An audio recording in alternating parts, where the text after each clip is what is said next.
Bismillahirrahmanirrahim. Yang Mulia Awang Suib bin Haji Abdul Wahab, Pemangku Pengarah Dewan Bahasa dan Pustaka. Yang Mulia Ketua Jabatan, Pegawai-pegawai kanan kerajaan, pegawai-pegawai kerajaan, tenaga pendidik, mahasiswa dan mahasiswi, pencipta bahasa dan warga maya yang dirahmati Allah sekalian. Assalamualaikum warahmatullahi wabarakatuh. Selamat pagi dan salam sejahtera. Melati kuntum tumbuh melata, sayang merbah di pohon cemara. Assalamualaikum mulanya kata, kami mulakan pembuka bicara. Alhamdulillah, kita dipertemukan secara maya pada pagi ini dalam program tamu bahasa, iaitu Forum Bahasa Sempena Bulan Bahasa tahun 2021. Sebelum kita memulakan acara, sukacita memohon kerjasama daripada para pelayar yang mengikuti dalam aplikasi Zoom untuk menutup fungsi video dan suara audio pribadi pelayar bagi melancarkan perjalanan forum pada pagi ini. Para hadirin yang dihormati sekalian, bagi memberkati forum kita ini, marilah kita mulakan dengan bacaan umul kitab dan doa penghindar dari wabak COVID-19 yang akan dibacakan oleh Yang Mulia Awang Muhammad Harbi bin Mahdali. Majlis mempersilakan. Astaghfirullahaladzim, astaghfirullahaladzim, astaghfirullahaladzim. Alladzi la ilaha illa huwal hayyul qayyum wa atubu ilaih. La ilaha illallah wahdahu la syarika lah, lahul mulku wa lahul hamdu yuhyi wa yumiitu wa ala kulli syai'in qadir. Wa la hawla wa la quwwata illa billahil aliyyil azim.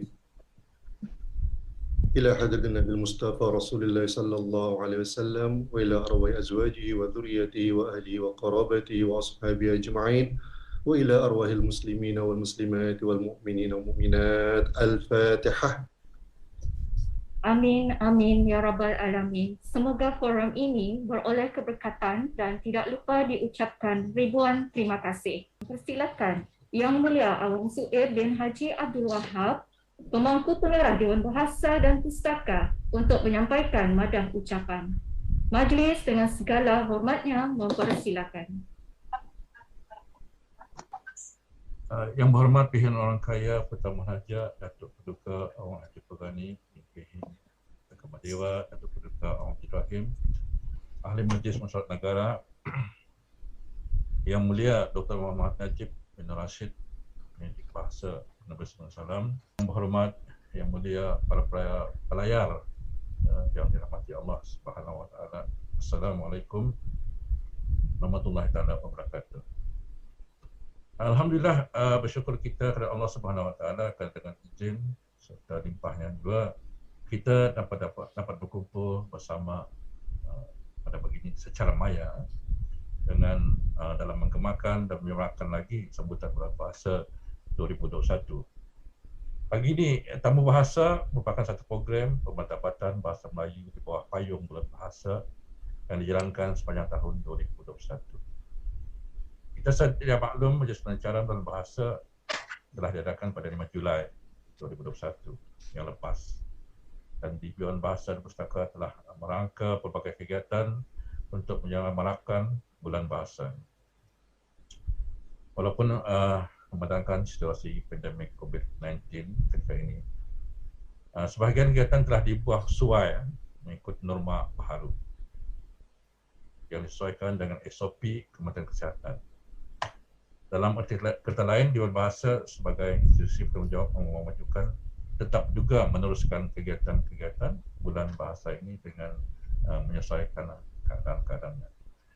Antara kegiatan yang sedang berjalan pada masa ini adalah seperti penganjuran paduan menulis novel, paduan menulis gambar, paduan menulis karangan, paduan menulis novel ke skrip drama pentas, pertandingan media cerita dan tera bahasa, dan juga tidak kurang diperhebat pada masa ini perkongsian maklumat serta ilmu dalam media-media masa ketika ini tersebar dalam WhatsApp dan sebagainya.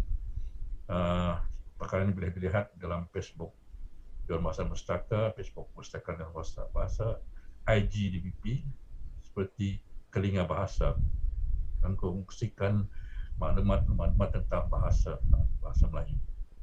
Dan tidak kurang juga kita mengongsikan pantun, syair, dan kegiatan perpustakaan dalam FB Perpustakaan Aktif, memberi tunjuk ajar kepada pengunjung dalam bahasa secara maya, perpustakaan secara maya. Dan pada pagi ini insyaAllah kita akan meneruskan tamu bahasa, boleh diikuti dalam Facebook Live Dewan Bahasa Pustaka Brunei dan juga dalam Zoom. InsyaAllah tajuk yang dibicarakan nanti ialah bahasa Melayu, dalam alam Melayu. Tamu bahasa pagi ini kita mengundang yang berhormat dua tokoh, yang berhormat Pujana Raya Putra Malaysia dan juga Awang Gani bin Tihin Pertama Dewa dan juga Ibrahim, ahli Majlis Nusantara, yang dikenali sebagai Ibnu Abdirrahim dalam syair, salah seorang syair yang hebat, serta tokoh orang muda kita yang juga banyak membantu dalam mengembangkan bahasa Melayu, Dr. Muhammad Najib bin Rashid, pendidik bahasa dari Universiti Brunei Darussalam. Jadi untuk kesempatan ini, kaulah saya berharap segala ilmu, informasi yang dapatkan dari forum ini akan memberikan manfaat kepada semua dalam mengangkat dan menerapkan bahasa Melayu di negara ini. Pada masa yang sama dapat meningkatkan kesedaran, kepahaman semua lapisan masyarakat bahawa bahasa Melayu merupakan identiti bahasa Melayu yang tidak boleh dikesampingkan kepentingannya. Untuk akhirnya, kaulah saya ucapkan setinggi penghargaan terima kasih kepada Yang Berhormat Habib Masri Panggal Ayahda, Yang Mulia Doktor, sudah menjadi tamu bahasa kita pagi ini. Setinggi-tinggi penghargaan, terima kasih ditujukan kepada Yang Berhormat Yang Mulia Kepala Sekretariat dan para pelayar yang melayari Zoom dan Facebook pada pagi ini, dan ahli kuasa, media massa dan semua yang terlibat dalam menjayakan majlis ini. Semoga Allah Subhanahu Wa Taala memberi jalan pahala atas usaha, pemikiran dan sumbangan tenaga yang telah diberikan. Salai gelama di pantai Selasa bersama IU dengan berkarat. Gema dan semarak bulan bahasa Melayu, bahasa dan sembilan. Sekian wabillahi taufiq. Assalamualaikum warahmatullahi wabarakatuh. Terima kasih.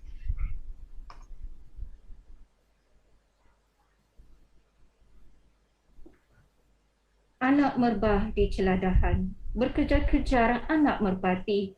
Majlis bertuah menerima tuan, budi tersimpan di dalam hati. Majlis tidak lupa mengucapkan ribuan terima kasih. Para pelayar yang dihormati sekalian, dimaklumkan bahawa forum bahasa ini akan disampaikan oleh dua orang panel forum, iaitu Yang Berhormat Tihin Orang Kaya Putra Maharaja Datuk Paduka Awang Haji Abdul Ghani bin Tihin Datuk Pekerma Dewa Datuk Paduka Awang Haji Abdul Rahim, Ahli Majlis Mesyuarat Negara Brunei Darussalam, dan Yang Mulia Dr. Muhammad Najib bin Rashid, Penyelidik Bahasa Universiti Brunei Darussalam. Sukacita juga mengingatkan kepada para pelayar bahawa sebarang pertanyaan bolehlah diajukan melalui ruangan komen yang tersedia pada aplikasi Zoom dan Facebook Dewan Bahasa dan Pustaka sahaja. Untuk itu, tanpa melengahkan waktu, saya serahkan perjalanan forum ini kepada Yang Mulia Dayang Hajah Saryani binti Haji Ishak, Ketua Bahagian Pembinaan dan Pengembangan Bahasa Dewan Bahasa dan Pustaka Brunei Darussalam, selaku moderator forum. Majlis dengan hormat mempersilakan.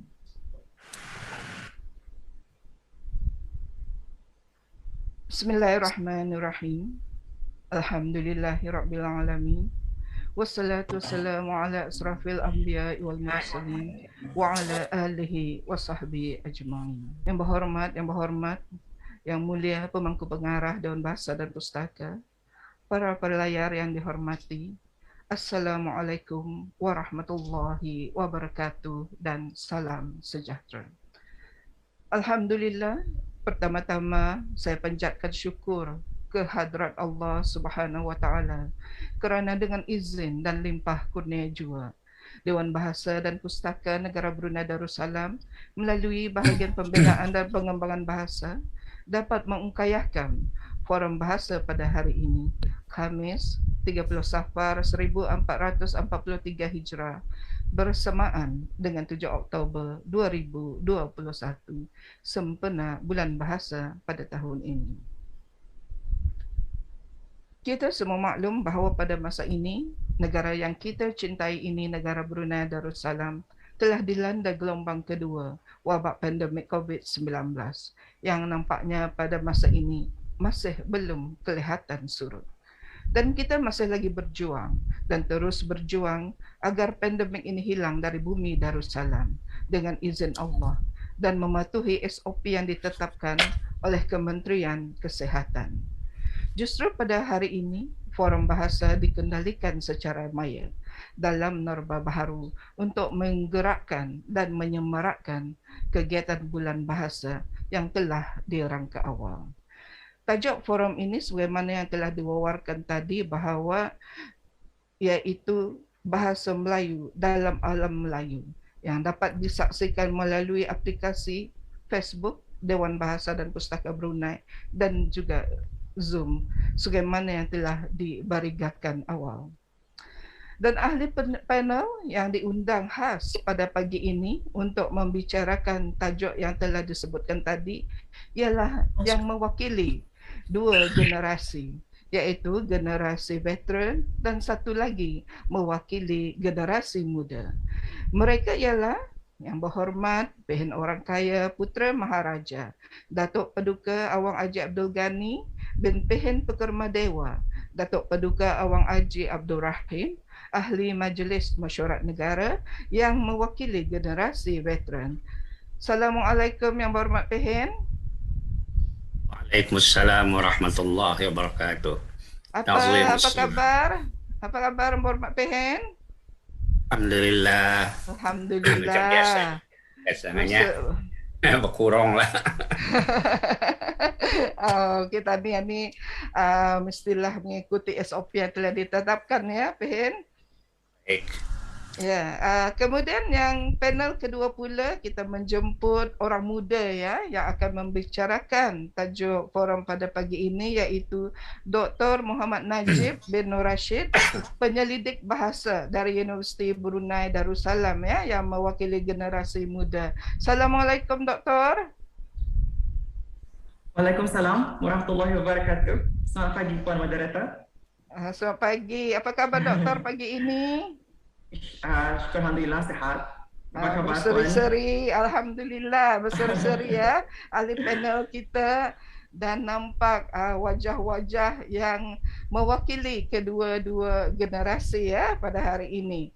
Jadi sebelum kita berpindah ke pembicaraan forum, sukacita kaulah saya lebih dahulu memperkenalkan sedikit tentang biodata ahli panel yang kita undang pada pagi ini ya.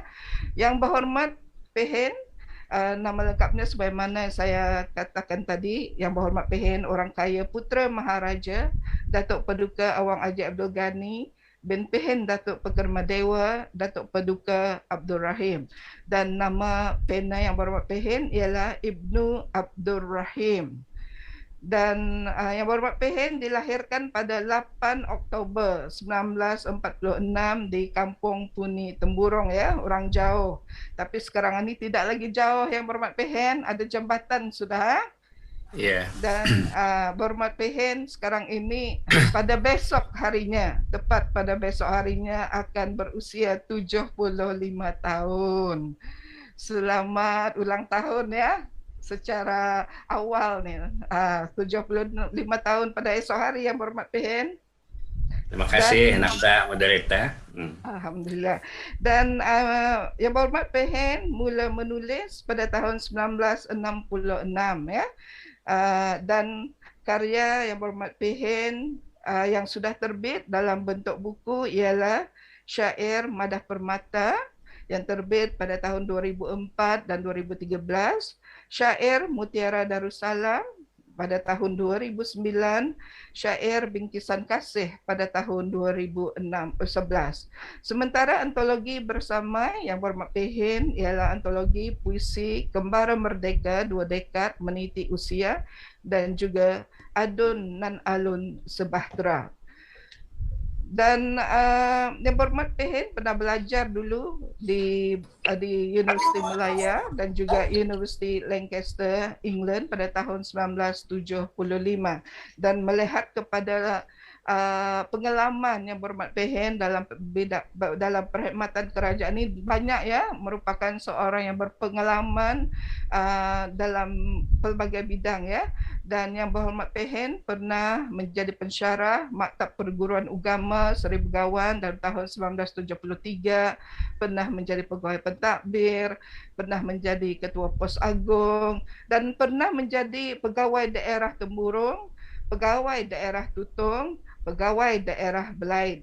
Dan jawatan terakhir yang berhormat Pehin ialah pengarah urusan Yayasan Sultan Haji Hassanal Bolkiah dan juga ketua pegawai eksekutif Dana Pengeran Muda Mahkota Al-Mu'tadibillah ya, iaitu antara tahun 2002 hingga 2005.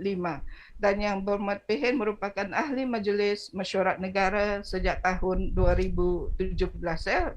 Dapat kita lihat pengalaman yang berhormat Pehin yang begitu luas sepanjang penglibatan yang berhormat Pehin dalam bidang pentadbiran kerajaan.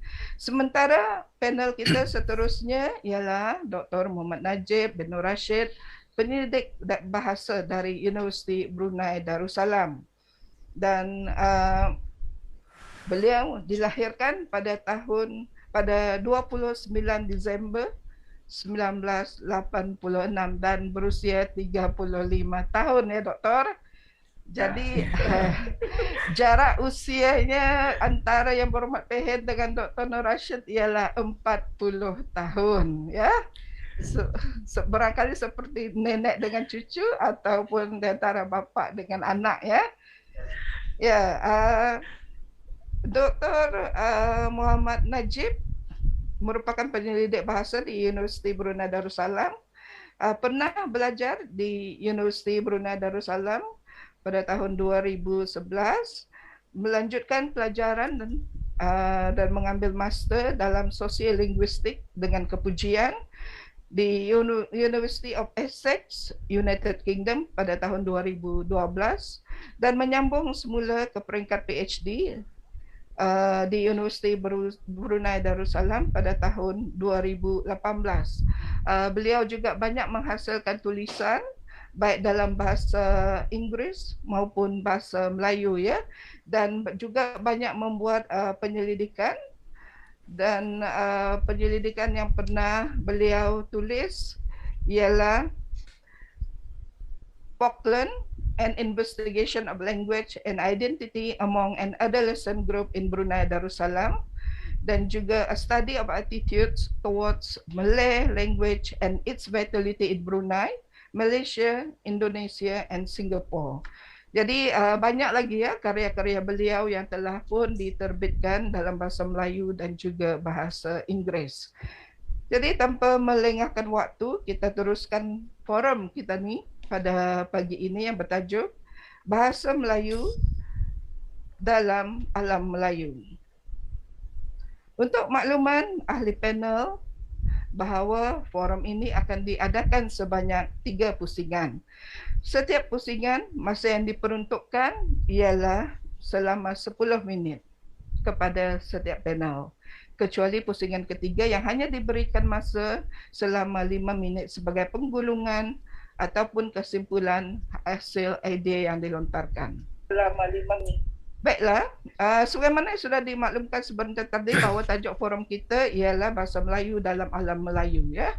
Dan forum ini Dr. Nur Rashid akan menjadi panel yang pertama, sementara yang berhormat Pehin akan menjadi panel yang kedua ya. Dan tajuk forum kita yang telah diwawarkan bahawa Bahasa Melayu dalam Alam Melayu. Dan bila kita memperkatakan tajuk ini jangkauannya sangat luas ya. termasuk sejarah kegemilangan bahasa Melayu itu sendiri yang pernah menjadi lingua franca dan pernah menjadi bahasa antarabangsa yang digunakan dalam perdagangan, perhubungan, batu-batu bersurat, dan dapat kita lihat ya dalam puluhan ribu manuskrip Melayu lama dalam bidang agama, ketatanegaraan, dalam bidang sejarah, undang-undang, perubatan dan juga surat-surat perjanjian. Dan untuk membicarakan hal ini lebih lanjut, saya kiranya panel kita yang pertama, Dr. Najib, untuk mengupas perkembangan dan penggunaan bahasa Melayu dalam alam Melayu ini. Silakan Dr. Nur Rashid. Baiklah, terima kasih Puan Moderator. Bismillahirrahmanirrahim. Assalamualaikum warahmatullahi wabarakatuh. Selamat pagi dan terima kasih kepada pihak Dewan Bahasa dan Pustaka Brunei kerana berkesudian untuk menjemput saya bagi membicarakan sebuah topik yang berkaitan dengan isu-isu bahasa dan sosial linguistik di alam Melayu. Saya turut berterima kasih kepada Fakulti Sastra dan Sains Sosial Universiti Mira Darussalam UBD kerana memberi kepercayaan untuk saya mewakili mereka pada kali ini. Syabas kepada pihak Dewan Bahasa dan Pustaka kerana berjaya terus mengelolakan program-program seperti Tamu Bahasa ini walaupun Brunei kini berhadapan dengan limitasi akibat pandemik COVID-19 ya. Baiklah, menyentuh tentang judul perbincangan panel saya ini iaitu melibatkan keberadaan, penggunaan dan situasi semasa bahasa Melayu bukan sahaja di Brunei, malah di Malaysia, Indonesia dan juga Singapura yang kita fahami sebagai alam Melayu. Sebahagian besar daripada apa yang saya akan kongsikan dalam sesi ini adalah merupakan hasil kajian tesis kedoktoran saya yang dijalankan selama 3 tahun, bermula pada tahun 2015 di bawah penyeliaan Profesor Madya James Macmillan dari Universiti Mira Darussalam dan beberapa kajian lanjutan yang akan diterbitkan penghujung tahun dan pada tahun hadapan. Dan bila kita sebut tentang bahasa Melayu, memang kita akan berfikir tentang variasi bahasa Melayu. Namun bagi sesi ini, kita akan fokuskan terhadap penggunaan bahasa Melayu standard dan bahasa Melayu Brunei yang saling melengkapi. Ya.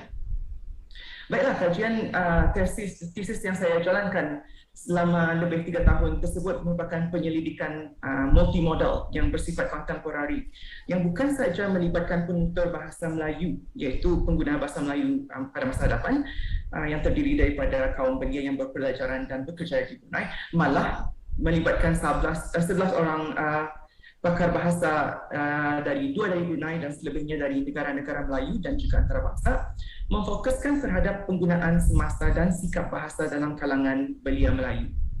Ya. Dan hasil penyelidikan tersebut mendapati bahawa penggunaan dan sikap bahasa terhadap bahasa Melayu standard itu masih positif dalam kalangan belia di Brunei dan kewujudannya turut dilestarikan melalui usaha-usaha penyelenggaraan yang dikelolakan oleh kerajaan negara setempat tadi ya di 4 negara tersebut. Perkara-perkara ini tidak pula menghalang kecenderungan peserta-peserta kajian ini dan penutur-penutur Melayu itu untuk menggunakan bahasa Inggeris apabila diperlukan. Tetapi kebanyakannya apabila mereka menggunakan bahasa Inggeris, ia hanyalah bersifat instrumental. Iaitunya seperti contohnya untuk tujuan belajar ataupun bekerja sahajalah. Malah penggunaan bahasa Melayu Brunei, kalau di Brunei itu juga dipilih sebagai kod komunikasi harian dan bahasa pertama bagi majoriti daripada pengguna-pengguna bahasa Melayu. Contohnya, jika kita tinjau dari segi perbandingan diakronik, kajian yang melibatkan penemuan daripada tahun 1978 ke tahun 1996 yang telah dijalankan oleh 2 pakar bahasa yang sangat terkenal dahulu dan dibandingkan dengan dapatan kajian saya, penggunaan dan penyampaian dan penyebaran bahasa Melayu Brunei adalah masih stabil dan selamat dan masih menjadi pilihan utama sebagai bahasa ibunda dalam kalangan masyarakat kita. Dan saya juga turut menggunakan satu skala yang sangat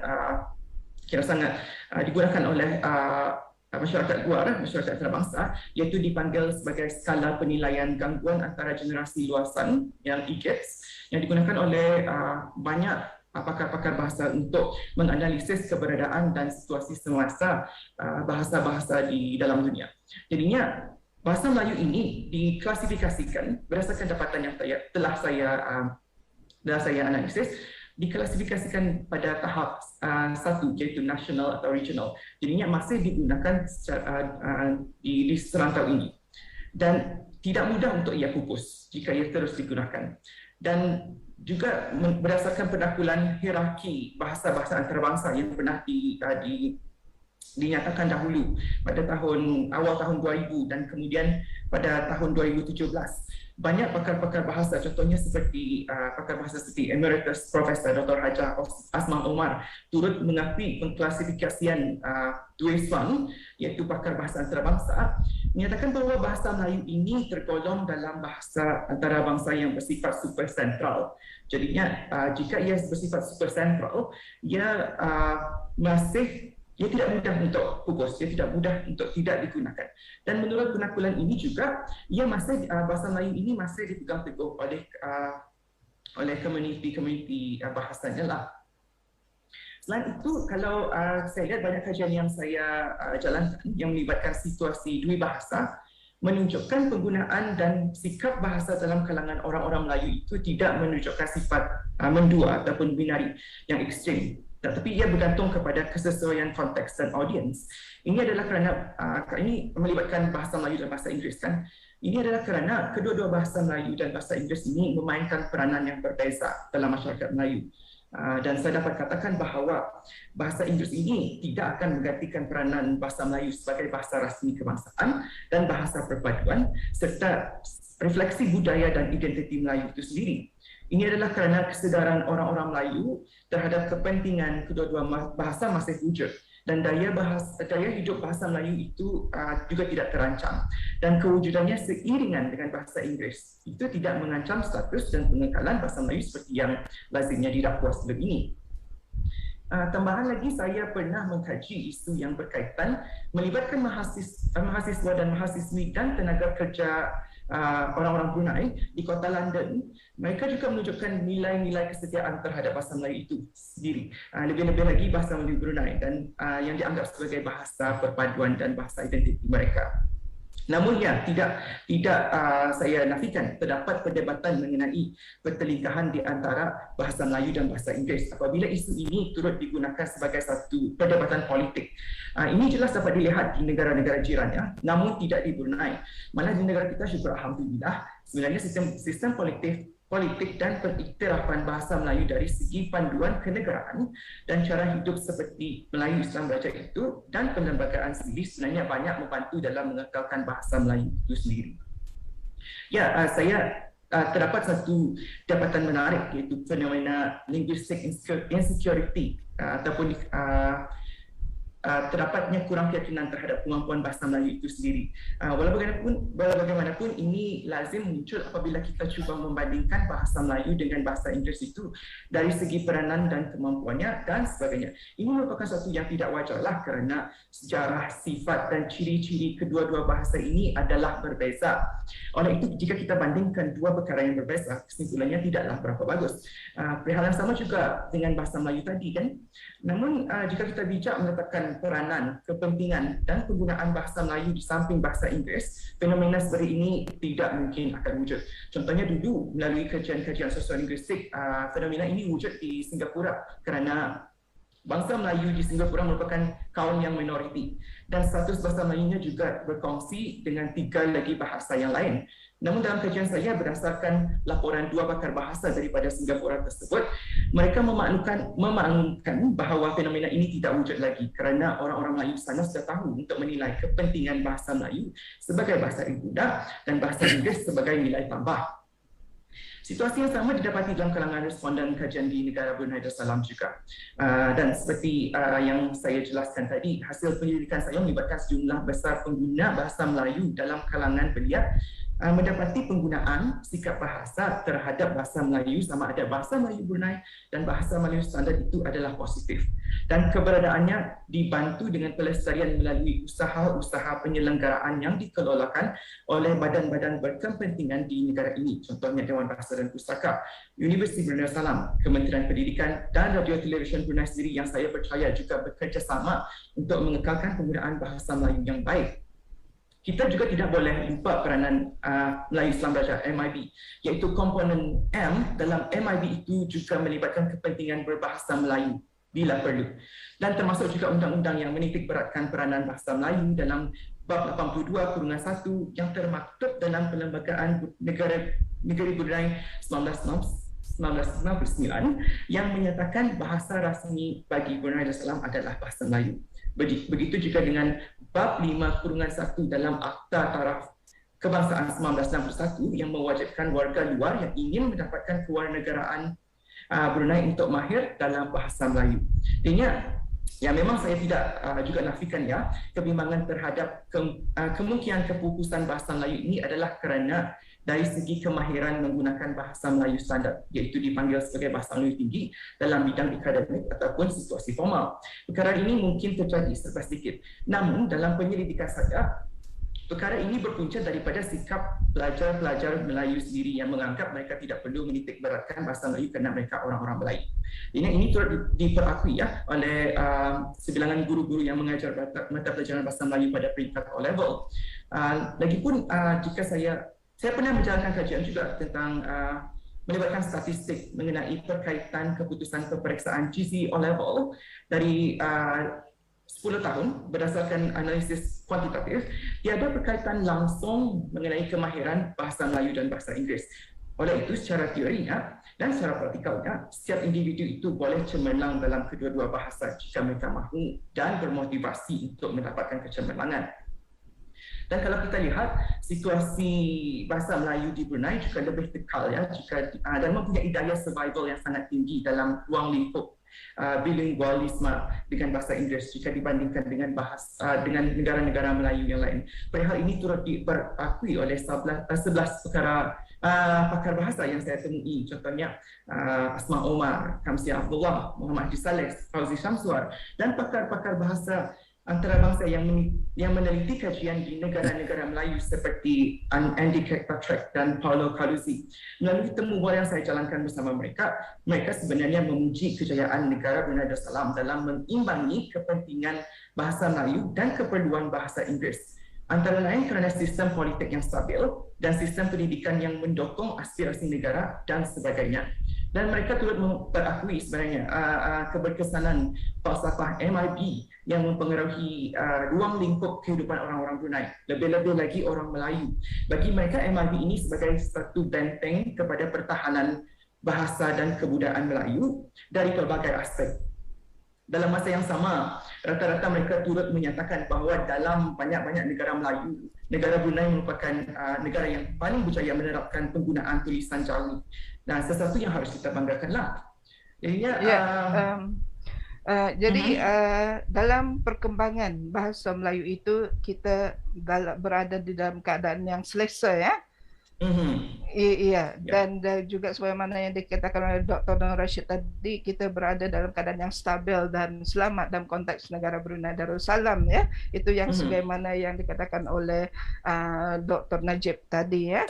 Dan alhamdulillah keadaan negara kita ni tidak terancam dengan perkembangan bahasa asing ya, dan bahasa Melayu dalam keadaan yang selamat. Mungkin dapat disambung di dalam pusingan seterusnya nanti ya, Dr. Najib. Dan soalan seterusnya kepada Yang Berhormat Pihin tentang alam Melayu ini, dan negara Brunei Darussalam adalah antara negara yang termuat di dalam termasuk di dalam alam Melayu itu ya, Yang Berhormat Pihin. Perkembangan dan penggunaan bahasa Melayu di negara ini juga sudah lama ya. Perkembangan bahasa Melayu itu juga sudah lama, sudah menyejarah dan sudah berakar sehingga bahasa Melayu itu termaktub dalam Perlembagaan Negeri Brunei 1959 yang mengatakan bahawa bahasa Melayu adalah bahasa rasmi negara ini ya, dan ini termasuk tulisan Jawi Yang Berhormat Pihin. Jadi sebagai orang lama, sebagai orang veteran, yang kata orang yang dulu makan garam. Jadi bagaimana Yang Berhormat Pihin melihat penggunaan dan perkembangan bahasa Melayu ini termasuk tulisan Jawi dalam konteks negara Brunei Darussalam sejak dulu hingga sekarang. Silakan Yang Berhormat Pihin. Terima kasih Puan Moderator. Bismillahirrahmanirrahim. Alhamdulillah wassalatu wassalamu ala Rasulillah wa ala alihi wa sahbihi wa man tabi'ahu wa wala. Rabbi adkhilni mudkhala sidqi wa akhrijni mukhraja sidqi waj'al li min ladunka sultanan nasira. Yang mulia anak Puan Moderator, pelayar-pelayar yang ada di screen masa ini, tapi tidak nampak. Tidak nampak bukan berarti tiada, ada. Dan juga teman-teman penulis yang saya lihat tadi nama mereka muncul satu-satu ya dalam screen.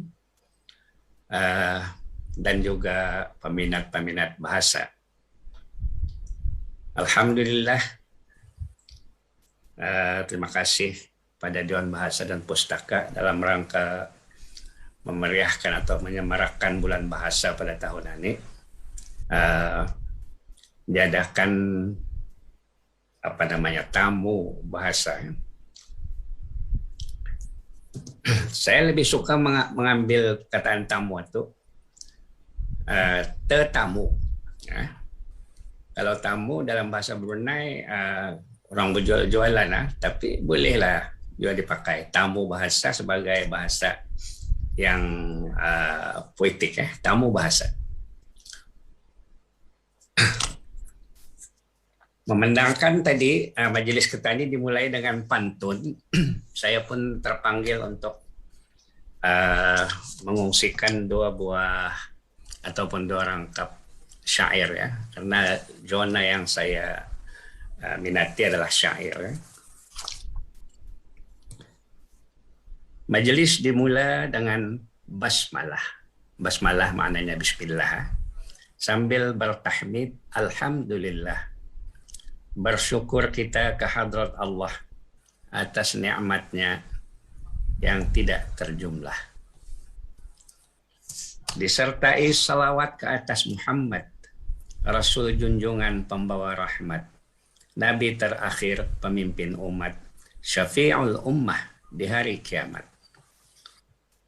Mudah-mudahan saja kita ini beroleh berkat daripada majelis ini dan mendapat syafaat di akhirat dengan berselawat dan mengingati dan mencintai Rasulullah sallallahu alaihi wasallam. Ya, Allahumma shalli ala wasallam. Memang sudah ditakdirkan Allah sebagai apa yang dipanggil fitrah alamiah, bahwasanya manusia itu dijadikan berbagai-bagai bangsa dan suku kaum. Berdasarkan kita lihat kepada surah Al-Hujurat ayat 13. Qala Allah Ta'ala, A'udzu billahi minasyaitonir rajim. Ya ayyuhan nasu inna khalaqnakum min dzakari wa untha wa khalaqnakum syu'uban wa qabaila lita'arafu. Inna akramakum 'indallahi atqakum. Innallaha 'alimun khabir. Yang berarti, wahai manusia, sesungguhnya kami yakni Allah menciptakan kamu dari seorang laki-laki dan seorang perempuan, dan menjadikan kamu berbangsa-bangsa dan bersuku-suku supaya kamu saling kenal mengenal. Sesungguhnya orang yang paling mulia di antara kamu di sisi Allah ialah yang paling takwa di antara kamu. Sesungguhnya Allah Maha mengetahui lagi Maha mengenal. Di sana katanya lihat Allah menjadikan daripada Sayyidina Adam wa Sayyidatina Hawa, yang berasal daripada seorang lelaki dan seorang perempuan, jadikannya membiak dan berkembang, menghuni alam dunia ini di pelbagai tempat, dan dikembangkan juga, diciptakan juga oleh Allah berbagai-bagai bahasa. Ini pun tidak pasti bagi saya yang kurang menyelidiki ya, mungkin bagi Dr. Najib barangkali dapat menyelidik bagaimana bahasa itu berkembang ya, daripada hanya bunyi. Ada bangsa-bangsa yang saya dengar pertuturan mereka hanya bunyi saja, tok tok, tik tik, tapi diorang sama-sama diorang mengerti. Malah kuasa Allah lebih lagi hebat. Binatang pun sama-sama mereka bercakap ya dengan bahasa mereka. Hanya Nabi Allah Sulaiman diberikan anugerah untuk memahami dan berkata-kata dengan binatang-binatang itu. Saudara-saudara para pelayar sekalian,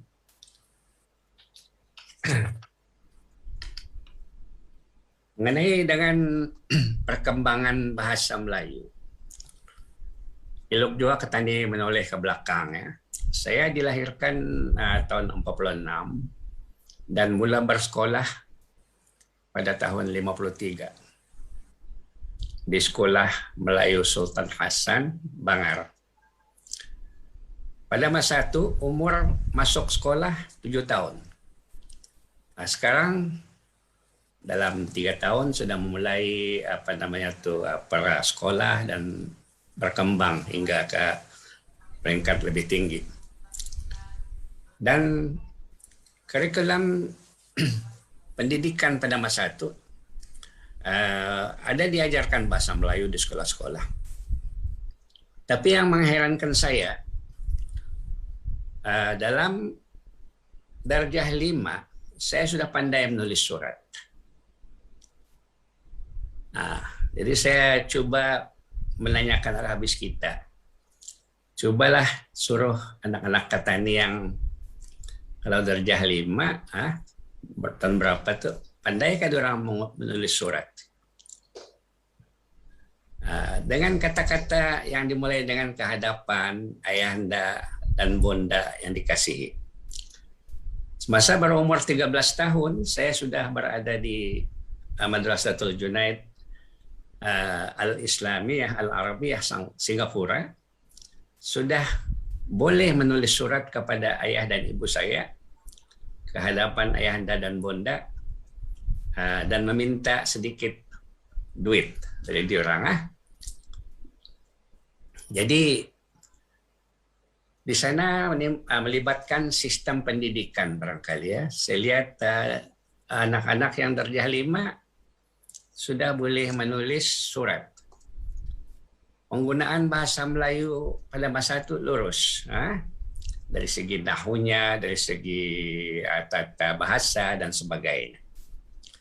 Jadi Ketani ambillah satu pendekatan, mungkin perkara ini perlu dikaji lebih lanjut supaya anak-anak Ketani lebih mahir berbahasa Melayu, mulai daripada alam persekolahan lagi. Jadi dulu itu ya Bapak Pehen, bila masanya diajarkan tulisan Jawi? Masa itu kami sudah mulai diajar tulisan Jawi dalam darjah 3, darjah 4 itu. Jawi sudah, saya pandai tulisan Jawi sudah. Oke. Jadi pendapat yang berhormat Pehen tentang bahasa Melayu dan Jawi pada masa ini macam mana yang Bapak Pehen?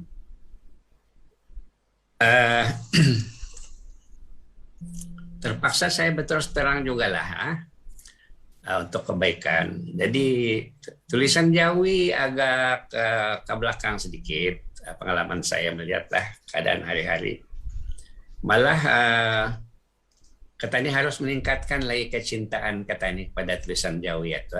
Bukan maknanya Ketani berjumpa hari ini lebih banyak kepada perkara Jawi ya, tapi bahasa Melayu. Bahasa Melayu itu akarnya juga ialah Jawi. Karena buku-buku lama dulu banyak dikarang dalam dalam tulisan Jawi. Kalau bisa kita menyelidik tulisan Jawi. Dan kisah-kisah kesultanan pun banyak ditulis dalam tulisan Jawi. Malah surat-surat resmi pun dalam tulisan Jawi. Ada boleh didapati di buku-buku sejarah dan sebagainya. Jadi Ketani harus tahu dua-dua nih. Tapi yang mengalirkan Ketani, yang mencelarukan Ketani pada masa ini, ada isu ejaan Jawi itu sendiri. Yang mana sering saya timbulkan, mungkin boleh saya sentuh di sini sedikit untuk kebaikan. Katanya ada 3 versi tulisan Jawi. yang kadang-kadang mengelirukan anak-anak di sekolah. Katanya ada versi Kementerian Pendidikan, katanya ada versi adat istiadat, dan katanya ada versi Kementerian Hal Ehwal Agama. Jadi ejaan dari segi ejaan. Kemudian dasar tulisan Jawi itu sendiri ada dengan berdasarkan kepada titah ke bawah duli juga sebelum merdeka lagi, semasa Ketani berpemerintahan sendiri, tapi ada dipanggil Jabatan Setiausaha Kerajaan pada masa itu mengeluarkan arahan-arahan tertentu supaya tulisan Jawi ditulis di papan-papan tanda. Di atas sekali, di atasnya tulisan Jawi, barulah tulisan lain, Rumi atau bahasa Inggris. Tapi size ataupun tulisan Jawi itu mesti besar 2 kali ganda. Jadi kita lihatlah sendiri pada masa ini, alhamdulillah sejak akhir-akhir ini saya sering dijemput kajian bahasa juga, dan saya telah sampaikan perkara ini. Nampaknya sudah mulai bergerak, dan saya sering juga menyuarakan supaya perkara ini diperkasakan lagi dari semasa ke semasa.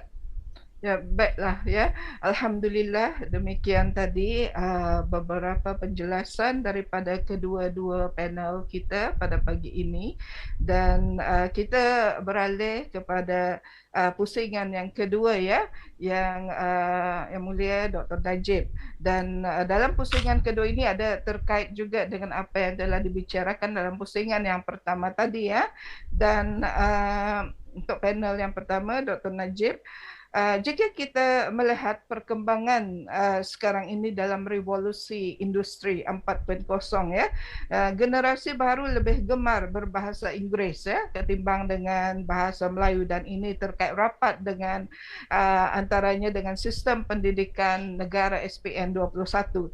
Barangkali boleh dijelaskan lagi dengan penggunaan bahasa Melayu dalam sektor pendidikan ini yang dikhawatiri menjadi penyebab utama terhakisnya pembudayaan bahasa dalam kalangan generasi muda ini, dan juga bagaimana penggunaan bahasa Melayu ini dalam sektor-sektor yang lain yang dapat menyokong dan mendukung untuk membudayakan penggunaan bahasa Melayu di negara Brunei Darussalam ini. Silakan. Baiklah, terima kasih Puan Moderator. Baiklah, dalam pusingan ini saya akan meninjau penggunaan dan keberadaan semasa bahasa Melayu dalam sektor pendidikan dan mungkin sektor pekerjaan di Brunei, dan mungkin sedikit yang melibatkan isu-isu penggunaannya dari aspek pemodenan media sosial, teknologi maklumat dan situasi semasa jika masa mengizinkan ya, insyaAllah. Baiklah, memang jika kita tinjau isu-isu semasa berkenaan dengan bahasa Melayu dalam sektor pendidikan, kita akan selalu berbicara tentang kebimbangan penerapan bahasa Inggeris yang menghakis peranan dan status bahasa Melayu dalam pendidikan peribahasa nasional, yang seterusnya dianggap akan mendorong kepada sifat negatif terhadap bahasa Melayu itu sendiri. Perkara ini sering dinyatakan sejak awal tahun 2000 lagi, dan contohnya 2 kajian yang sangat berpengaruh yang dihasilkan di Brunei pada tahun 2001 dan 2010 menjelaskan kebimbangan kerana lebih banyak masa ditumpukan untuk mempelajari subjek-subjek bahasa Inggeris dan medium berbahasa Inggeris dalam sistem pendidikan dui bahasa dan sistem pendidikan negara abad ke-21 SPN 21. Namun sekali lagi, berdasarkan kajian yang saya jalankan, lebih menyeluruh menunjukkan kadang-kadang sebilangan kajian yang lebih terdahulu ini mengabaikan konsep keseluruhan ataupun holistik sistem pendidikan dui bahasa nasional. Okay. Ketika itu saya berpeluang untuk berduduk dan berbincang dengan mantan pengarah bahagian pembangunan kurikulum di Kementerian Pendidikan, dan juga ini terkandung dalam kajian tesis kedoktoran saya juga. Kami mendapati sebenarnya taburan masa untuk subjek-subjek bahasa Inggeris dan subjek-subjek berperantaraan bahasa Melayu dan Inggeris ini sebenarnya adalah sama, tiada lebih dan tiada kurang jika dilihat secara menyeluruh. Lebih-lebih lagi, terdapat kajian oleh Profesor Madya Nur Azam Haji Osman dari Universiti Brunei Darussalam sendiri ada turut mendakwa bahawa kebanyakan kajian terdahulu ini lebih cenderung untuk mengabaikan peranan sekolah agama Islam dalam pendidikan holistik di Brunei dalam menjaga peranan, status dan amalan bahasa Melayu dalam ruang lingkup dui bahasa. Jadinya, sekolah-sekolah agama pada sesi petang itu juga sebenarnya membantu kepada pengekalan bahasa Melayu itu sendiri. Kerana kebanyakan kita akan menggunakan bahasa Melayu kan, dan ada bahasa Arab lah. Dan berdasarkan kajian terbaru saya juga yang baru saja saya bentangkan di Forum Brunei Malaysia keempat pada bulan lalu, saya juga mendapati sebilangan institusi pendidikan tinggi seperti College Universiti Perguruan Agama Seri Begawan juga antara institusi yang terus membantu mengekalkan dan melestarikan penggunaan bahasa Melayu itu sendiri. Dan kita jangan lupa juga ya, terdapat beberapa peneliti sistem pendidikan antarabangsa seperti John Edwards dan Gary Jones yang menguji kestabilan sistem pendidikan dui bahasa di Brunei jika dibandingkan dengan negara-negara jiran. Selain itu, pada tahun 2010, Andy Kirkpatrick, seorang nama besar yang turut menganalisis sistem pendidikan di rantau ini dan di rantau antarabangsa, turut menyatakan bahawa sistem pendidikan dui bahasa Brunei merupakan frontrunner ataupun antara dalam barisan hadapan yang sangat efektif dalam menerapkan kemahiran berbahasa dalam bahasa Melayu dan bahasa Inggeris. Ini turut diperakui oleh pakar-pakar bahasa dalam alam Melayu yang saya temui ya. Dan selain itu, jika kita lihat, contohnya kerajaan Singapura yang selalu menghantar rombongan guru-guru Melayu ke Brunei, khususnya ke Universiti Brunei Darussalam untuk mengadakan sesi dialog dan menjalankan fungsi sama, antara lain kerana mereka turut mengakui sistem pendidikan dui bahasa di Brunei ini sebenarnya adalah berkesan. Contohnya lagi pada tahun 2017, kerajaan Thailand juga menyatakan perihal yang serupa. Mereka ingin belajar daripada kerajaan Brunei bagaimana usaha-usaha implementasi sistem pendidikan dui bahasa kita boleh berjaya menerapkan kemahiran bahasa Inggeris bagi kemajuan antarabangsa tanpa mengabaikan kepentingan bahasa Melayu itu sendiri. Perihal ini pernah dilaporkan di kajian televisyen dan akhbar-akhbar tempatan dan serantau. Dan kita juga tidak boleh lupa ya tentang keperluan untuk mendapatkan markah dan grade yang cemerlang dalam bahasa Melayu untuk mendapatkan beasiswa kerajaan dan prospek pekerjaan yang lebih baik di Brunei dalam kalangan pelajar-pelajar Melayu. Ini itu juga sangat penting untuk mengekalkan dan melestarikan bahasa Melayu itu sendiri. Perihal yang sama juga berlaku jika kita tinjau dari sektor pekerjaan. Berdasarkan kajian berterusan yang masih saya jalankan, melibatkan penelitian penggunaan bahasa Melayu di beberapa agensi kerajaan seperti kementerian-kementerian dan pertubuhan-pertubuhan kerajaan yang berkepentingan dalam era industri revolusi 4.0 ini. Menunjukkan penggunaan bahasa Melayu itu masih malar dalam aspek formaliti, permesyuaratan dan persuratan. Ada di antara sektor kerja setempat ini juga menjelaskan bahawa penggunaan bahasa Melayu yang betul, baik dan tinggi ketika memberi maklum balas dan berkomunikasi dengan orang awam itu menjadi seperti satu standardisasi kepada kualiti kerja. Jika mereka gagal untuk menggunakan bahasa Melayu yang baik, maka kualiti kerja dianggap kurang memuaskan. Dan saya juga difahamkan ya, ada beberapa institusi dan syarikat-syarikat sendirian yang turut menggunakan bahasa Melayu dalam pemesyuaratan, terutamanya bila semua yang menghadiri masyarakat tersebut adalah dalam kalangan orang-orang Melayu itu sendiri. Ya. Dan lebih-lebih lagi seperti yang saya katakan tadi, kajian yang saya jalankan di Brunei Hall London, United Kingdom, pelajar-pelajar dan tenaga kerja di sana turut mengekalkan dan melestarikan bahasa Melayu dalam mengendalikan kerja-kerja seharian. Ini termasuk dari segi permesyuaratan dan persuratan. Dan yang menariknya, walaupun berada jauh, bukan di alam Melayu tetapi di London, orang-orang Melayu Brunei ini masih sedar akan identiti mereka sebagai orang Melayu. Mereka menggunakan bahasa Melayu Brunei untuk berkomunikasi di antara satu dengan yang lain dalam keadaan informal dan akan menggunakan bahasa Melayu standard apabila berkomunikasi dengan orang yang lebih berpangkat ataupun mereka yang tergolong dalam terasul ya. Dan ya, memang benar mereka menggunakan bahasa Inggeris tetapi masih berbentuk dan bersifat instrumental dan tidak pula menjadi representasi identiti mereka. Kalau kita lihat di sini dan kalau kita tinjau keadaan ini dari aspek bahasa dan kuasa dari perspektif nomenklatur, jelas kelihatan bahawa bahasa Melayu itu mempunyai kuasa yang tertentu dari penggunaan dan formalitinya. Dan ini yang ini kajian terbaru yang saya akan kongsikan. Selain itu juga sebagian yang saya jalankan, menariknya kalau kita lihat pada ketika ini, ketika dunia dilanda pandemik COVID-19 masyarakat turut didedahkan dengan istilah gabungan dan saduran baharu.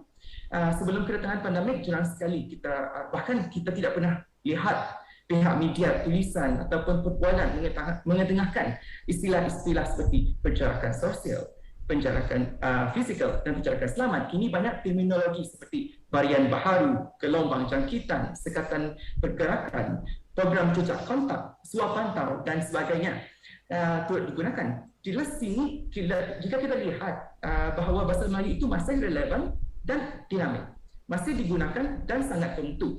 Lebih-lebih lagi apabila institusi-institusi seperti Dewan Bahasa dan Pustaka, Radio Televisi Brunei dan Kementerian Kesihatan berganding bahu dan sentiasa berkomunikasi untuk memberikan penggunaan istilah-istilah baharu yang betul di dalam kenyataan media, akhbar dan siaran televisyen dan sebagainya.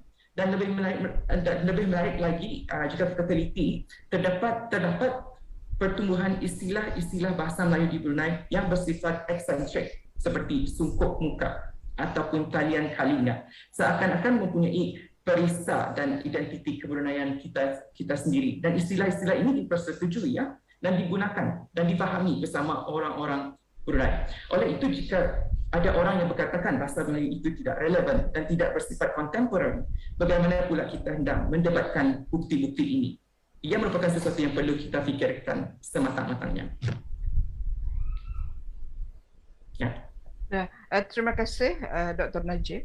Alhamdulillah, Dr. Najib ada memperkatakan tentang perkembangan dan penggunaan bahasa Melayu itu adalah dinamik dan contemporary, dan ia masih lagi relevan dengan perkembangan semasa dengan terciptanya istilah-istilah baru, terutama dalam menghadapi pandemik COVID-19 pada masa ini. Berbalik kepada panel yang kedua, yang berhormat Pehen, bagaimana cara kita mempertahankan bahasa Melayu ini termasuk tulisan Jawi dalam kalangan generasi muda ini? Kerana saya melihat bahawa perkara ini sangat penting kerana ia berkait rapat dengan pembentukan jati diri bangsa, dan bahasa Melayu itu sebagai bahasa rasmi negara yang bermakna bahawa bahasa Melayu itu digunakan untuk menggerakkan jentera pentadbiran negara dan juga sebagai bahasa ilmu dengan acuannya yang tersendiri.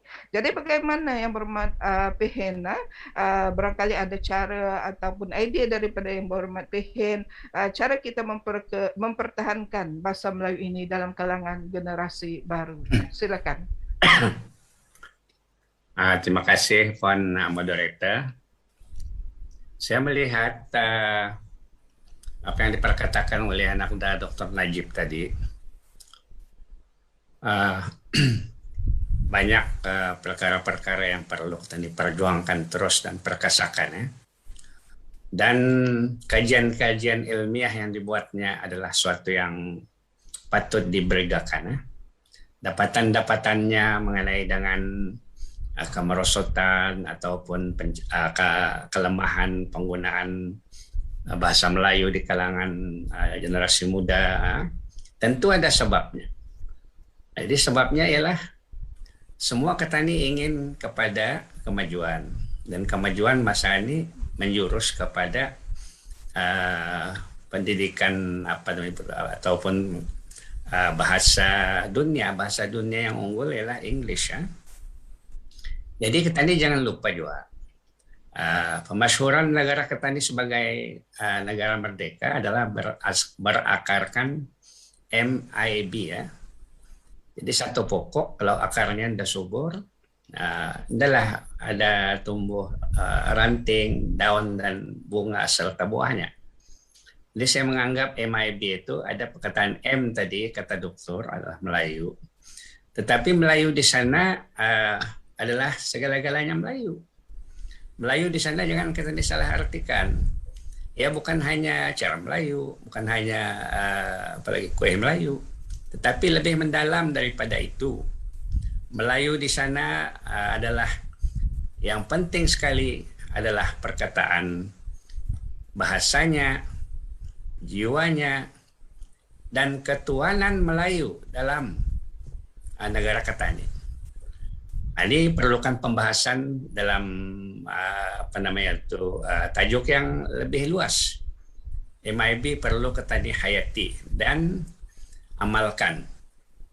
Jadi untuk memperkasakan perkara ini, kerajaan sebagai pemegang dasar dan pelaksana dasar harus ke hadapan Dewan Bahasa dan Pustaka yang ditubuhkan untuk memaduli hal ehwal bahasa ini dan mentadbirnya seperti mana yang dicatatkan dalam perlembagaan mengenai penubuhan Dewan Bahasa dan Pustaka harus ke depan. Pada masa ini saya pernah menimbulkan dalam perbincangan-perbincangan di Majelis Masyurat Negara dan muzakarah-muzakarah dengan Kementerian Pembangunan. Masa ini rasanya tidak salah saya menyebutkan untuk Dewan Bahasa mengambil kembali apa yang menjadi akar di orang itu Dewan Bahasa, yaitu memastikan bahasa Melayu digunakan dengan betul di mana-mana tempat ya, tulisan dan sebagainya, termasuk tulisan Jawi yang mana masa ini telah pun diambil alih oleh kementerian lain seperti mana yang dikehendaki untuk misalnya papan pada tidak lagi dipegang oleh Dewan Bahasa. Sepatutnya Dewan Bahasa yang mengendalikan, mentadbir dan memastikan perkara itu betul. Jadi banyaklah yang dapati kesilapan-kesilapan tulisan dan juga yang lain-lain. Yang kedua, kita harus memastikan keresmian bahasa Melayu ini digunakan di peringkat pentadbiran, bukan hanya dalam kata-kata saja. Pernah saya menghadiri satu forum untuk belia-belia di mana forum itu ialah untuk memberi motivasi kepada para belia Ketani, kelulusan yang berhormat Khairul Nisa ada di sini. Belia-belia hadir sebagai peserta. Keseluruhan belia-belia itu adalah orang Ketani, orang Brunei. Cuma pensyarahnya ataupun yang memberi ceramah mengenai motivasi itu, motivatanya adalah orang dari negara Filipina.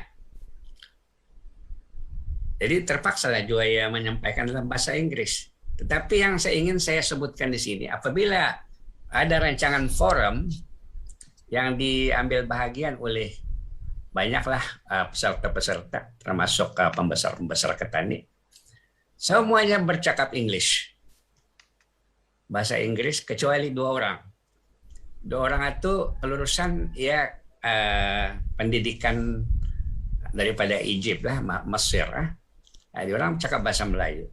Jadi agak ganjil lah perkara itu. Tadi bahasa orang Melayu mendengar bahasa Inggris. Dan lagi yang agak saya ganjil juga dan ketara pada masa ini, tiap petang Ketani mengikuti sidang media. Ada seorang pemberita tuh, saya mintalah ia kalau boleh bercakap bahasa Melayu lah. Ia bertanya dalam bahasa Inggris, tetapi menteri-menteri yang menjawab dalam bahasa Melayu. Tapi paham juga ya, ia orang Melayu. Itu juga yang seorang itu, yang daripada bukan bangsa Melayu lah, bertanya dalam bahasa Inggris. Tetapi mungkin itu keperluan bagi mereka melaporkan dalam bahasa Inggris. Karena mereka mewakili syarikat yang berbahasa Inggris, termasuk yang tadi orang Melayu, gadis Melayu itu. Jadi saya harap ada satu sukat-sukat, jika boleh, belumlah sampai ke peringkat memaksakan, tetapi harus kecintaan Ketani itu, apabila berkumpul orang Melayu, cakaplah bahasa Melayu. Apalagi kalau rasmi ya, di luar negara tidak begitu mendesak, karena penggunaan bahasa Inggris pun lebih memudahkan, walaupun Ketani kehilangan jati diri Ketani ya, kiranya Ketani bercakap dalam bahasa Inggris. Negara-negara lain Ketani lihat, Jepun, apalagi Cina, diorang bercakap dalam bahasa diorang. Pengalaman semasa saya di immigration, Ketua Pengarah Immigration datang dan saya menyambutnya masa meeting dia bercakap bahasa Jepun, diterjemahkan oleh seorang penterjemahnya. Jadi jalan juga meeting itu. Tapi bila sudah masa minum-minum, bahasa Inggris bayar dengan saya, berbahasa Inggris. Jadi perkara itu satu semasa rasmi-rasmi, yang kedua masa biasa. Jadi kecintaan ke Tani ini janganlah hendaknya hilang dan Tani abaikan, karena sejarah membuktikan bahwa nilai sesuatu itu hanya akan Tani rasai apabila ianya telah hilang. Benar atau tidak, boleh Tani buktikan. Misalnya dulu masa Piramli masih lagi hidup, tidak ada satu-satu frasa ataupun kumpulan tertentu yang memberikan apanya jasa-jasanya dan sebagainya. Tetapi sekarang semua yang dilakukannya telah dijadikan tamsil ibarat, ibrah, contoh teladan dalam berbagai bidang. Sehingga kan dalam bidang agama pun ada. Ia menyanyi itu dengan bertajwid yang mengikut penceramah artinya. Nah, jadi semuanya itu ada dengan nilainya. Tapi kita mengenang ia apabila ia sudah tidak ada. Apalagi gunanya juga kan. Itu saja nak dapat moderator sedikitlah kongsi. Terima kasih. Oke, terima kasih Yang Berhormat Pehen. Demikianlah tadi apa yang telah diutarakan oleh Yang Berhormat Pehen tentang usaha sama berganding bahu dalam memartabatkan bahasa Melayu ini dari peringkat rendah sehinggalah peringkat yang mempunyai pengaruh ya untuk sama-sama mengangkat martabat bahasa Melayu ini ke peringkat atas yang peringkat selayaknya. Jadi kita sudah melalui 2 pusingan dalam forum bahasa Melayu pada pagi ini. Sekarang kita beranjak pula ke pusingan yang ketiga, iaitu sebagai penutup ya. Penutup dan hasil lontaran idea sebagai kesimpulan tajuk forum pada pagi ini, bahasa Melayu dalam alam Melayu. Jadi kita persilakan panel yang pertama untuk menggulung ujahan, silakan. Okey, baiklah, terima kasih Puan Moderator. Bagi kesimpulan ini, bagi sesi ini, kesimpulan ini, harapan ini memang banyaklah, tetapi saya akan cuba rumuskan di sini ya. Pertama-tama, saya menyeru agar orang ramai akan terus mendedahkan diri dengan bahan-bahan bacaan dan lebih peka terhadap kajian-kajian terbaru mengenai situasi bahasa Melayu di Brunei dan ruang lingkup alam Melayu. Lebih-lebih lagi bagi mereka yang berminat dalam bidang bahasa dan linguistik dan juga tidak terhad, dan juga boleh bagi pengguna-pengguna bahasa Melayu secara amnya. Kepentingan melestarikan bahasa Melayu sebagai bahasa ibunda itu memang sangat penting dan wajar diteruskan. Memang seringkali pada masa ini golongan ibu bapa lebih cenderung untuk mengajar atau menerapkan bahasa-bahasa asing seperti bahasa Inggeris di rumah kan. Namun kita tidak perlu bimbang. Banyak ahli-ahli psikologi bahasa dan pendidikan bersetuju secara sepakat bahawa penerimaan dan pembelajaran bahasa bagi golongan kanak-kanak ini seakan-akan seperti span. Mereka boleh menyerap dan menguasai sebanyak bahasa yang mereka mahu. Dan kita tidak usah bimbanglah jika kita ajar mereka bahasa Melayu, jadinya bahasa Inggeris mereka tidak akan bagus. Tidak semestinya. Sebenarnya siapa saja pun boleh mahir dalam kedua-dua bahasa. Malah bahasa Melayu itu sendiri lebih mudah, padat dan fleksibel untuk dipelajari. Satu lagi, saya percaya bahawa kita sama ada pengguna bahasa Melayu secara amnya ataupun pengkaji-pengkaji bahasa untuk terus mencari jalan bagaimana kita mengekalkan, melestarikan dan mengembangkan bahasa Melayu itu seiring dengan bahasa-bahasa antarabangsa seperti bahasa Inggeris, dan bukan pula kita sentiasa membandingkan bahasa-bahasa ini. Malah kita harus melihat bagaimana bahasa-bahasa ini boleh sering melengkapi berdasarkan peranan dan kepentingannya. Ya, saya percaya bahawa kita wajar untuk terus berkongsi pengalaman dan usaha-usaha memartabatkan bahasa Melayu itu dengan negara-negara Melayu yang lain.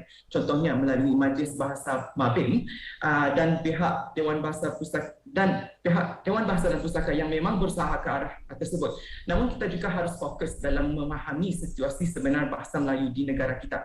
Lebih-lebih lagi untuk memahami perihal bahasa yang agak unik di negara berbilang bahasa seperti Brunei yang boleh kita kongsikan dengan negara-negara jirannya. Dan sebelum saya mengakhiri sesi terakhir ini, saya terlebih dahulu meminta maaf jika terdapat limitasi-limitasi ataupun kekurangan dalam kajian-kajian saya.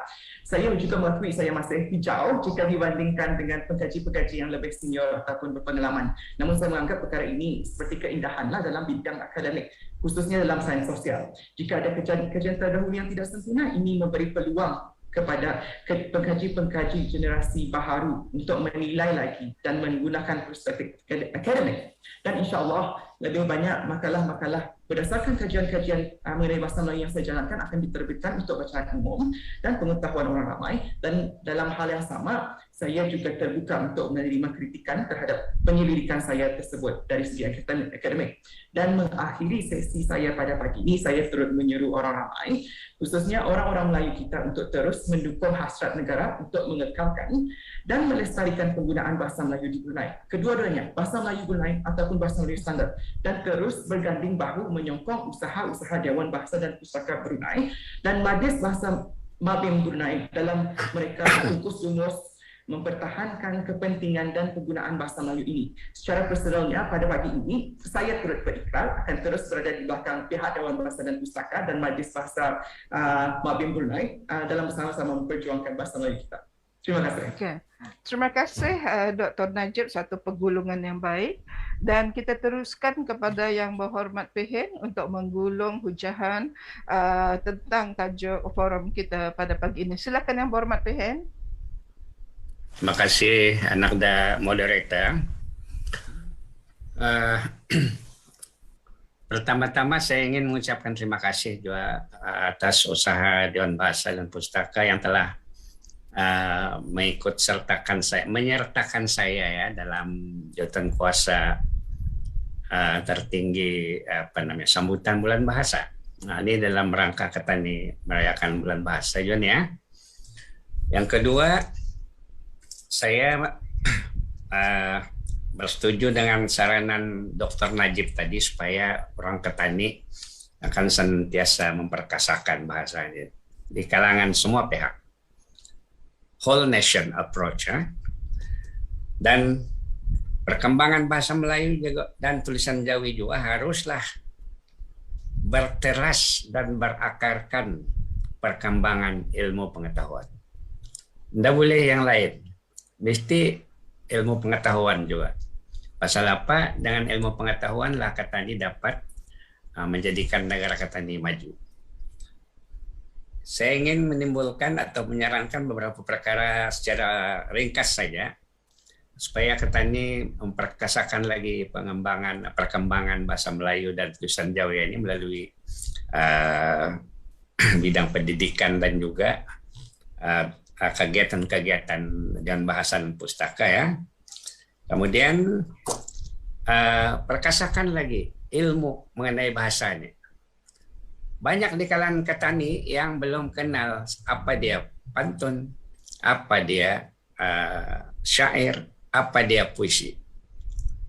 Pernah saya mau WhatsApp kawan syair saya ataupun syair pendek. Terima kasih Pehinnya karena telah mengungsikan pantun yang begitu bagus. Jadi pantun, pikirannya pantun itu syair saya tuh. Jadi saya tidak menyalahkan ke dia. Mungkin tadi biasa pantun kan. Kemudian sehari-hari ini mestilah Ketani menghayatilah bahasa Ketani yang Ketani cintai ya. Bahasa Brunei dengan Indo. Ini mudah-mudahan saja satu-satu keluarga itu akan coba menerapkan nilai bahasa Melayu itu di kalangan mereka. Walaupun misalnya sehari-hari untuk tujuan pembelajaran di sekolah dan sebagainya, untuk kemajuan masa depan anak-anak, kita diperlukan bahasa Inggris. Tapi janganlah lupakan bahasa Melayu, bahasa ibunda kita.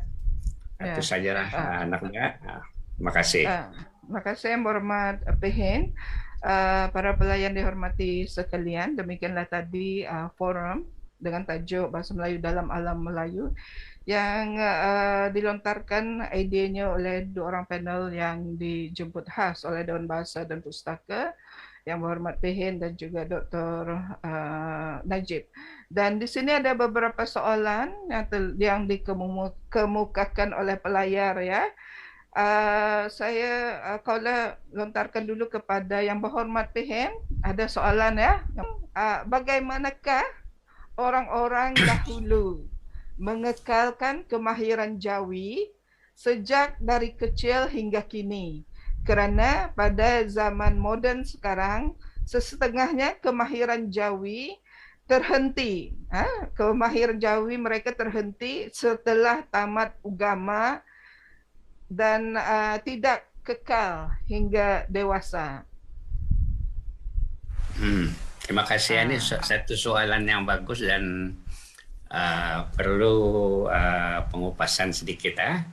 Berdasarkan pengalaman saya, tapi pengalaman saya jangan diratakan dengan orang lain ya. Pengalaman saya belajar bahasa Arab di sekolah Arab. Jadi penerusan nulis Jawi itu sentiasa ada ya, sentiasa berterusan daripada sejak kecil hinggalah pada sampai sekarang ini.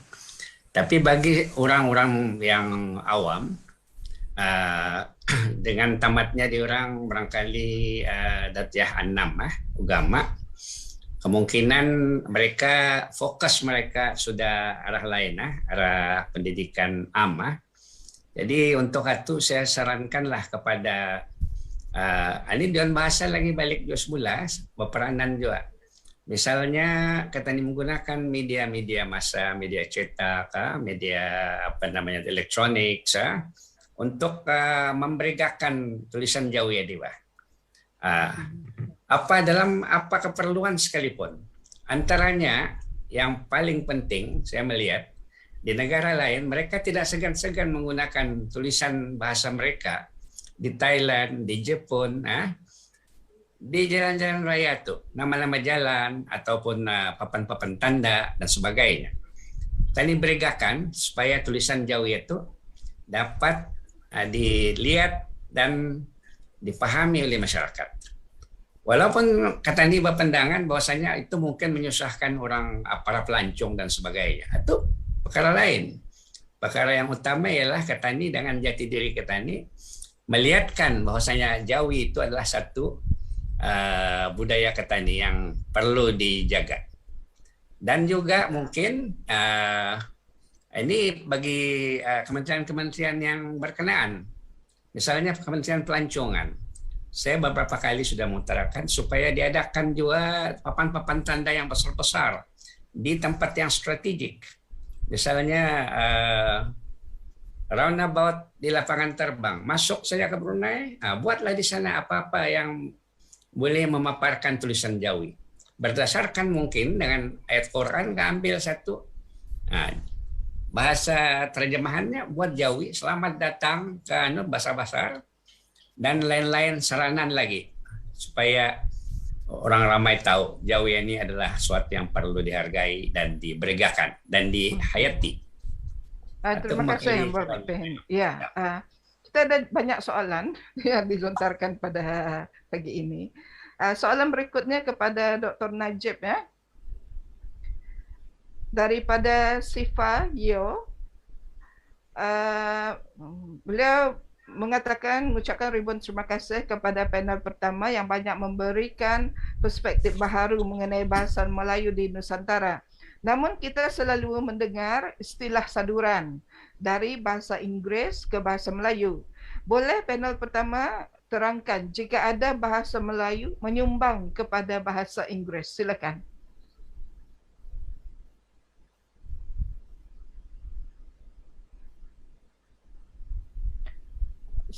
Sila buka mikrofonnya. Mikrofon. Maaf. Okay, terima kasih atas soalan tersebut. Baiklah, memang lazimnya kalau kita lihat banyak kajian kan melihat kepada saduran bahasa Inggeris ke bahasa Melayu itu. Memang banyak kosakatanya, daftar kata dan istilah dan terminologi. Lebih-lebih lagi pada zaman inilah dan pada era teknologi dan maklumat. Sebenarnya banyak yang kita tidak ketahui lah, banyak kosakata ataupun perbendaharaan kata dari bahasa Melayu dipinjam oleh bahasa Inggris. Contohnya perkataan keris keris tu milik orang Melayu kan. Jadinya orang Inggeris kalau mereka menggunakan keris, barang keris tu masih menggunakan keris. Dan contoh lain seperti bambu, ia datangnya daripada mambu, ya. Ini banyak sebenarnya kosakata bahasa Melayu yang dipinjam dan ia tidak tertakluk saja tertakluk kepada kata nama, malah kata kerja. Contohnya amok, AMOCK, ia bahasa Inggeris daripada saduran daripada amok, AMUK, bahasa Melayu. Contohnya seperti she runs around amok. Jadinya dia punya terjemahan, dia berjalan dan dengan mengamuk lah begitu. Ini memang ada banyak bahasa Melayu yang disadurkan dan dipinjam oleh bahasa Inggeris juga. Dan peminjaman kosakata dan persaduran ini adalah sesuatu fenomena sosio-linguistik yang sangat normal sebenarnya. Contohnya Dobby daripada bahasa Hindu ke bahasa Inggeris, Dobby. Itu adalah sesuatu yang normal lah sebenarnya. Ya, terima kasih Dr. Najib. Soalan seterusnya kepada Dr. Najib. Ada lagi ya, artinya ramai peminat Dr. Najib pada pagi ini. Ya, daripada Mar The Generation, soalannya ialah kenapa kursus yang ditawarkan di Universiti Brunei Darussalam kebanyakannya dalam bahasa Inggeris? Adakah perancangan pada masa hadapan untuk menukar medium bahasa, subjek sains dan matematik ke dalam bahasa Melayu? Silakan. Baiklah, soalan yang sangat menarik. Saya tidak pasti sama ada saya merupakan orang yang sesuai untuk menjawab soalan ini, tapi ini berdasarkan pemerhatian saya dan berdasarkan kajian yang saya jalankan lah. Sebenarnya kalau kita lihat perkembangan bahasa di Brunei ini juga berpandukan kepada aspirasi negara. Jadinya kalau kita lihat daripada aspirasi negara, kalau kita lihat wawasan Brunei 2035, ia untuk memajukan, antaranya adalah untuk memajukan sistem pendidikan kan. Ini untuk berkongsi dengan masyarakat global. Jadinya itulah sebabnya mengapa kita menggunakan bahasa Inggeris. Kenapa kita mengimplementasikan bahasa Inggeris? Ya, jadinya setakat ini saya tidak pastilah bagaimana keadaannya, kerana itu masih dalam perancangan, itu merupakan perancangan pihak yang berkepentingan lah. Tapi saya rasa untuk masa depan mungkin ada peluang yang lebih cerah. Contohnya kalau kita selalu menjadi bangsa yang pencipta, bangsa yang mencipta, kita boleh memperkembangkan lagi bahasa Melayu ini. Contohnya saya ingat lagi satu titah Kewahdudiyah Muhammadiyah Paduka Seri Baginda Sultan dan Yang di-Pertuan Negara Brunei Darussalam ketika Majlis Convocation pada ketika itu convocation saya pada Sarjana Muda, saya ingat Baginda ada menyuruh untuk membanyakkan lagi kajian dari segi pertanian, dari segi botani, dari segi herba yang ada di Brunei. Dan dari sana juga kita boleh menghasilkan kosakata yang baru, perbendaharakan kata yang baru bagi entiti-entiti tersebut. Jadi kalau itu boleh kalau kita boleh jadi bangsa pencipta, kita boleh luaskan lagi. Dan itu juga boleh meluaskan lagi kepentingan dan keperluan kursus-kursus yang ada di negara Brunei Darussalam lah. Ya. Terima kasih dan ada soalan lagi kepada Dr. Najib. Mungkin ini soalan yang terakhir kerana kita kesuntukan masa ya. Dan kepada pelayar yang ingin mengutarakan soalan seterusnya, sebab banyak soalan ya, boleh diajukan melalui email Dewan Bahasa dan Pustaka dan kita akan menjawab soalan tersebut. Ini kerana masa yang agak terhad, jadi kita hanya melayan satu soalan yang terakhir lagi untuk Dr. Najib ya. Iaitu kenapa terdapat trend seakan pelajar berbangsa Cina lebih cemerlang dalam peperiksaan bahasa Melayu ketika ini? Kenapa bukan dalam kalangan pelajar Melayu itu sendiri? Silakan ringkas dan padat ya. Okey, baiklah, terima kasih atas soalan tersebut. Saya ada ditanyakan soalan ini beberapa hari lepas. Ya, sebenarnya ia terpulang kepada keperluan, motivasi dan kepentingan dan usaha pengguna itu sendiri. Kenapa pelajar yang berbahasa Cina ini lebih cemerlang, kerana kita lihat kadang-kadang kalau pelajar berbangsa Melayu ini, mereka datang dengan pola fikiran datang untuk belajar bahasa Melayu, ini bahasa saya. Jadinya saya tidak perlu memberikan usaha yang lebih banyaklah kerana ini bahasa saya. Tapi lazimnya sebenarnya bahasa yang digunakan dalam sistem pendidikan itu ialah bahasa Melayu standard, bahasa Melayu yang tinggi, yang mempunyai strukturnya yang sendiri. Jadinya bila mereka menggunakan bahasa Melayu yang Brunei yang mereka gunakan di rumah untuk menulis karangan, itulah mereka kadang-kadang kekurangan markah dan sebagainya lah. Dan kalau mereka yang berbangsa Cina ini, mereka dalam mempelajari bahasa Melayu itu, mindset dan pola fikiran mereka akan mengatakan, baiklah, saya perlukan usaha lebih untuk cemerlang dalam perkara ini. Jadinya usaha itu lebih berlipat ganda. Jadinya mereka akan lebih mahirlah untuk menggunakan bahasa tersebut. Itulah antara salah satu penyebabnya lah yang dan saya pasti ini memang terjadi dan terdapat laporan juga mengenai inilah, kerana bahasa Melayu itu sebenarnya sangat mudah untuk dipelajari jika kita mahu berdasarkan motivasi dan keperluan. Demikianlah tadi hujah-hujah yang telah dilontarkan oleh kedua-dua orang panel kita, iaitu Yang Berhormat Pehen Orang Kaya Putra Maharaja Datuk Paduka Awang Haji Abdul Ghani bin Pehen Datuk Pekerma Dewa Datuk Paduka Abdul Rahim dan juga Dr. Muhammad Najib bin Nur Rashid. Dewan Bahasa dan Pustaka mengucapkan ribuan terima kasih di atas kesudian kedua-dua panel untuk menjadi panel forum pada pagi ini. Dan kepada pelayar, sebenarnya kita masih menerima soalan, banyak soalan, kemasukan soalan. Jadi kami masih menerima soalan tersebut dan kami akan meng-email jawapan-jawapan yang dilontarkan itu nanti ini kerana kesuntukan masa. Jadi sebagai penutup, kita sebagai orang Melayu, berdarah Melayu, tinggal di negara Melayu, berajakan Raja Melayu tentunya lah hendaklah mempertahankan dan seterusnya mendaulatkan bahasa Melayu, bahasa ibunda kita. Kerana bahasa itu adalah jati diri bangsa. Bahasa itu menunjukkan bangsa. Bangsa dikenal melalui bahasa. Kuat bahasa, kuatlah bangsa. Dan bahasa jiwa bangsa.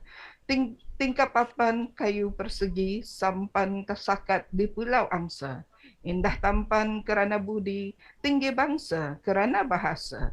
Jadi sebelum menutup majlis forum pada pagi ini, sukacita menjemput Yang Berhormat Pehen Orang Kaya Putra Maharaja Datuk Paduka Awang Haji Abdul Ghani bin Datuk Pekerma Dewa Datuk Paduka Abdul Rahim untuk membacakan surah Al-As. Silakan. Bismillahirrahmanirrahim. Wal 'ashr. Innal insana lafi khusr illa alladhina amanu wa 'amilus shalihat wa tawasaw bil haqq wa tawasaw bis sabr. Shadaqallahul azim. Sadaqallahul azim. Jadi sekali lagi saya bagi pihak Dewan Bahasa dan Pustaka mengucapkan ribuan terima kasih kepada kedua-dua panel. Saya akhiri dengan wabillahi taufiq wal hidayah. Assalamualaikum warahmatullahi wabarakatuh.